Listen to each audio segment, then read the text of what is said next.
சித்தார்த்த அக்ஷரா இன்னைக்கு நம்ம வெங்கடேச சுப்ரபாதத்தில் 28வது ஸ்லோகம் பார்க்க போகிறோம். சித்தார்த்த ஸ்ரீராம ராம ராமேத்தி 3 தடவை சொல்றியா? ஸ்ரீராம ராம ராமேதி ரமே ராமே மனோன்மே சஸ்நாமதுத்தினம் ஸ்ரீராம நாம வரானே ஸ்ரீராம ராம ராமேதி ரமே ராமே மனோன்மே சஸ்நாமதுத்தினம் ஸ்ரீராம நாம வரானே ஸ்ரீராம ராம ராமேதி ரமே ராமே மனோன்மே சஸ்நாமதுத்தினம் ஸ்ரீராம நாம வரானே. அக்ஷரா, நான் 27வது ஸ்லோகம் நம்ம ஏற்கனவே பார்த்தது நான் படிக்கிறேன், நீ பொருள் சொல்றியா? பிரம்மாதயசுரவராச மஹர்ஷயஸ்தே சந்த சனந்தன முகாஸ்தவ யோகி வர்யாஹ தாமாந்திகே தவ ஹிமங்கள வஸ்து ஹஸ்தாஹ ஸ்ரீ வெங்கடாஜலபதே தவ சுப்ரபாதம். இதுக்கு என்ன அர்த்தம்? வந்து பிரம்மரும் வந்து ரிஷிகள், தேவர்கள், சனத்குமாரர்கள், அவங்க 4 பேர் மொத்தம். அப்புறம் தவ யோகிகள் எல்லாரும் என்ன பண்றாங்க? யோகிகள். அதுக்கப்புறம் எல்லாரும் அவங்க வந்து விஷ்ணுகிட்ட போய் அவங்க வந்து குங்குமம் சந்தனம் அதெல்லாம் அவங்கள்ட்ட போய் கொடுக்குறாங்க, வாழ்த்துறாங்க விஷ்ணு. ஆமா, மங்களகரமான பொருள் எல்லாத்தையும் எடுத்துன்னு போய் விஷ்ணுவை வணங்குறாங்க. ஸ்ரீ வெங்கடாதல ஜலபதே தவ சுப்ரபாதம். அதுக்கு என்னது? வெங்கடாத்ரி மலையில விஷ்ணுவுக்கு தோன்றிய விஷ்ணுவே நமஸ்காரம். Very good. சரி, இன்னைக்கு 28வது ஸ்லோகம் பார்க்கலாம். லக்ஷ்மி நிவாச நிரவத்ய குணைக சிந்தோ சம்சார சாகர சமுத்தரணைக சேது வேதாந்த வேத்ய நிஜ வைபவ பக்த போக்ய ஸ்ரீ வெங்கடாஜலபதே தவ சுப்ரபாதம். இதுதான் ஸ்லோகம். இது இப்போ பொருள் பார்க்கலாம். வாசம், நிவாசம், ஸ்ரீனிவாசம். அதுக்கு நான் ஏற்கனவே பொருள் சொல்லியிருக்கேன், ஞாபகம் இருக்கா? சித்தார்த்த, நீ சொல்றியா? வாசம்னா என்ன, நிவாஸ்னா என்ன, ஸ்ரீனிவாஸ்னா என்ன? விஸ்வாசம் மாதிரி. ஆமா, சொல்றியா? வாசம்னா துர்வாசர்னு நான் சொன்னேன். துர்வாசர் ரிஷி. துர்நாற்றம் அது துர்வாசங்கிறது வேற. வசிக்கிறதுப்பா, வசந்த காலம்லாம் சொன்னேனே. வசிக்கிறது அப்படின்னா என்ன? வாசம் இருக்கு, வாசம் கொள்றதுன்னு என்னது? வசிக்கிறது, இருக்கிறதுன்னு அர்த்தம். சரி, அப்ப நிவாஸ்னா என்ன அர்த்தம்? நிவாஸ்னா இல்லாம. அது நிறுங்கிற அடை சேர்த்தான் மலா, நிர்மலா. பெரியவங்க தங்குற இடம், தெய்வம் தங்குற இடம்னு அர்த்தம் நிவாஸ்னா. அதனாலதான் இப்ப இது வீட்டுக்கெல்லாம் நான் நிவாஸ் அப்படின்னு, இந்த நிவாஸ் அந்த நிவாஸ் அப்படின்னு பேர் வைப்பாங்க. ஸ்ரீனிவாஸ்னா ஸ்ரீ தங்கும் இடம். விஷ்ணுவோடைய மார்புல தானே லக்ஷ்மி இருக்கா, அதனாலதான் ஸ்ரீனா யாருமா? லக்ஷ்மிமா. லக்ஷ்மி தங்கும் இடம் அப்படிங்கிறதுனால விஷ்ணுவுக்கு ஸ்ரீனிவாஸ்னு பேரு. அப்ப இங்க லக்ஷ்மி நிவாசனா யார சொல்றாங்க?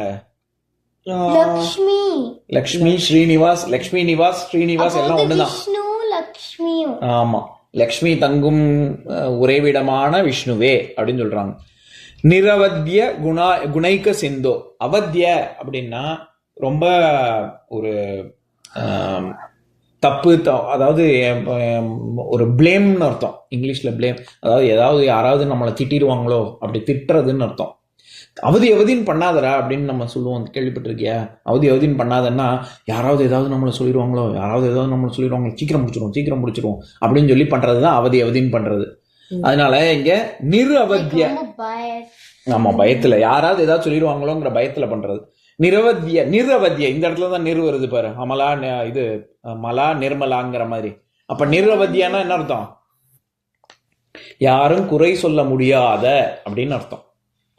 யாரும் குறை சொல்ல முடியாத. குணைக்க சிந்தோ, குணை ஏக சிந்தோ, அதை சொல்லும் பொழுது குணைக்க சிந்தோ அப்படின்னு சொல்றாங்க.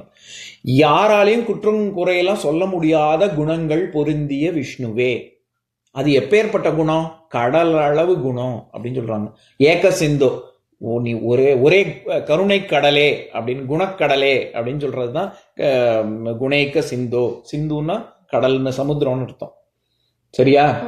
அப்ப லக்ஷ்மி நிவாச நிரவத்ய குணைக்க சிந்தோ அப்படின்னா லக்ஷ்மி தங்கும், உன் மார்பில் தங்கும் விஷ்ணுவே, நிரவத்திய எந்த குறையும் இல்லாத குணங்கள் பொருந்திய, கடலளவு குணங்கள் பொருந்திய ஒரே பரம்பொருளே அப்படின்னு அர்த்தம். அடுத்த வரி, சம்சார சாகர சமுத்திரனைக்க சேது. சேது அப்படின்னா பாலம்னு அர்த்தம். விஜய் சேதுபதி அப்படின்னு ஒரு நடிகர் பேர் இருக்கே. அந்த காலத்துல ராமநாதபுர சமஸ்தானத்து ராஜாக்கள் எல்லாருக்கும் சேதுபதி அப்படின்னு சேர்த்துப்பாங்க அவங்களோட அடைமொ. இப்போ சித்தார்த் அப்படின்னா சித்தார்த் சேதுபதி அப்படின்னு சேர்த்துப்பாங்க. ராமச்சந்திர சேதுபதி அந்த மாதிரி சேதுபதினு அவங்க சேர்த்துப்பாங்க அவங்க பேர்ல. ஏன்னா சேதுன்னா பாலம்னு அர்த்தம். விஜய் சேதுபதி.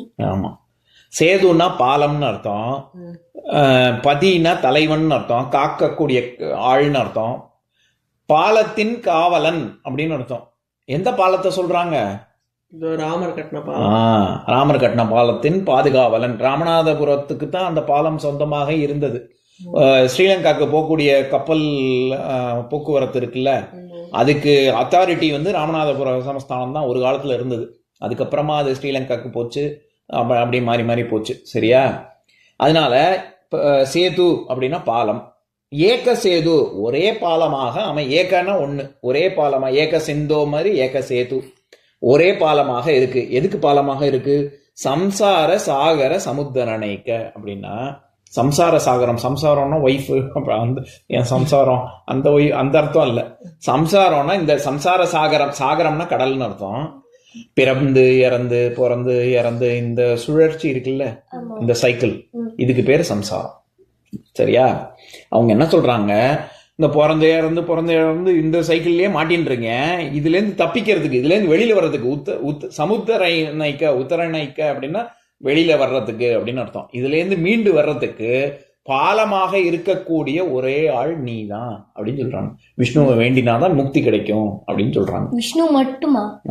ஏக சிந்து சேத்தோ. இவங்க வந்து வைணவர், இவர் பாடி இருக்கிறவர் வந்து வைணவர் தானே, அதனால அவருக்கு விஷ்ணு நீ ஒருவனே தெய்வம் அப்படிங்கிற மாதிரி சொல்றாங்க. ஆமா, அப்படி பிறந்து இறந்து இந்த ஜாலியா திருப்பி பிறந்துட்டே சாமியில மீட் பண்ண முடியாதா?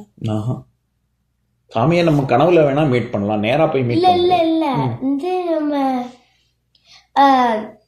இப்போ வந்து நம்ம சொர்க்கம் போனதுக்கு அப்புறம் வந்து நம்ம சாமிகிட்ட போவோம்ல, அப்போ வந்து மீட் பண்ணாம அப்ப மீட் பண்ணலாம்.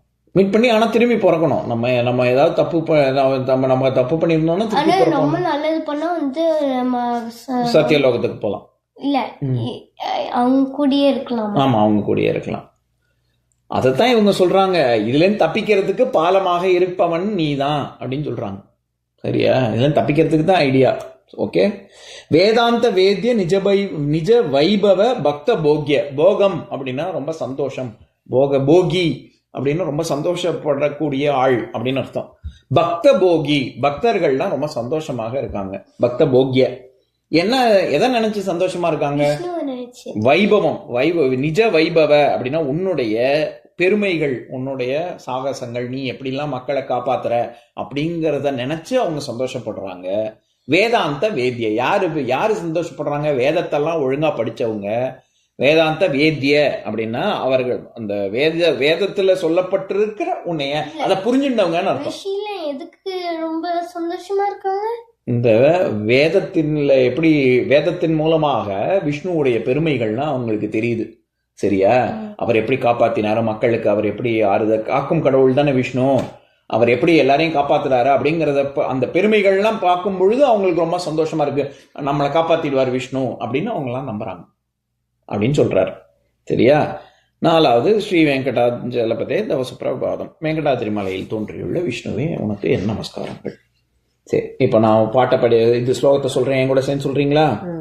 லக்ஷ்மி நிவாச நிரவத்ய குணைக்க சிந்தோ சம்சார சாகர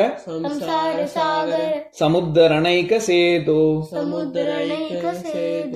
வேதாந்த வேத்ய நிஜ வைபவ பக்த போக்ய ஸ்ரீ வெங்கடாச்சலபதே தவ சுப்ரபாதம். இன்னொரு நாள் இன்னொரு ஸ்லோகம் பார்க்கலாம்.